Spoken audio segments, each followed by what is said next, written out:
The new Moza force feedback base is a very exciting product for sim pilots, but it is not without its kinks. Hey guys, Emils here, and today we will be unboxing and taking a first look at the Moza AB9 force feedback base, seeing how it performs in DCS and what you should be aware of when looking at this product. Alright, let's get into it. So Moza did send this product to me for free. They have no input on the creation of the videos I make about it, and they are very open about it being a new product that needs user testing. Have any ideas on how to test it? Let me know in the comments. The base is well packaged. Right on top there is a sticker sheet and manual. Then deeper inside we have a USB cable to connect it to your PC. They did send me a Chinese power cable, but this is no big deal to replace, and there is a power adapter which is huge. Here it is next to my laptop's power brick. And finally we have the base itself, which comes in a Moza racing cloth bag, which will work great as a dust cover when the stick is not in use. The base is very heavy. It is made out of aviation grade aluminum, so it also has a nice feel. This gold and brown printing is also a nice touch. It also has a leather cover which is sewn around the shaft to protect the inside from dust. There's a nice metal plate with all the info about the base, and at the back we have the power connector, power button, a USB port, and 4 dev ports, which I think will be for future accessories. It also has these rails which are probably for mounting purposes. It also has rubber feet so it doesn't slip. But speaking of mounting it, I am still waiting for a desk mount which they made themselves, so I currently use it as a side stick on this box. But this isn't the safest way to mount it since it is quite tall and I can easily tip it.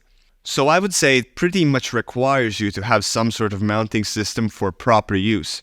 There are a bunch of threaded holes on the bottom, so you can definitely find a solution somewhere. Now the software is quite nice and it is currently getting updates very frequently. It even has presets now for DCS planes with different profiles appropriate for each aircraft.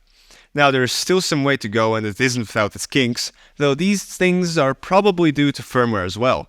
The X and Y axes never really stay still and have changing values. Calibrating or resetting the base sometimes causes these jolts, which don't sound great, but I have not noticed any issues for the stick itself, and when I reset the stick, it has done this.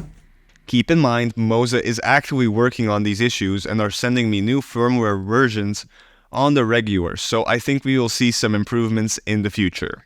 I have also left the link to the base in the description, so make sure to check it out for more details. So currently you can mount the Thrustmaster Warthog and F-18 grips, as well as the Mongoose from Whirlpool, and probably more since Moza's goal is to make it fit into the already existing ecosystem. They are also making their own MH16 flight stick, which is just the F-16 stick with the extended button loadout, which you will be able to remove if you don't need it, as well as an airliner stick.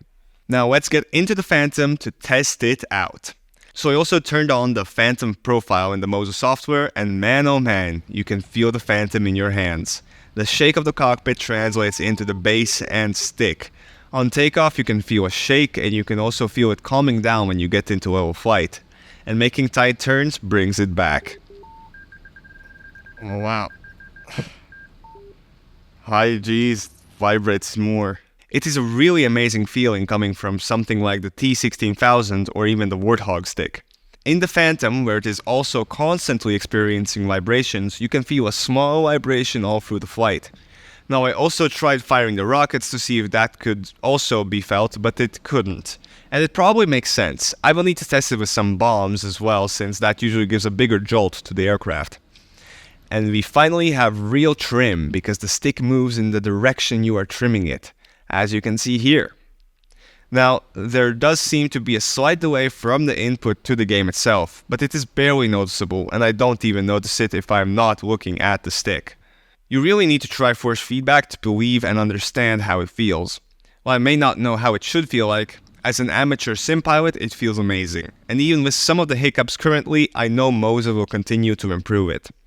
We will be testing the force feedback base and the grip later on as well, so make sure to subscribe so you don't miss more content about these products and the full review. Alright, that's it for me, and I will see you guys next time. Bye!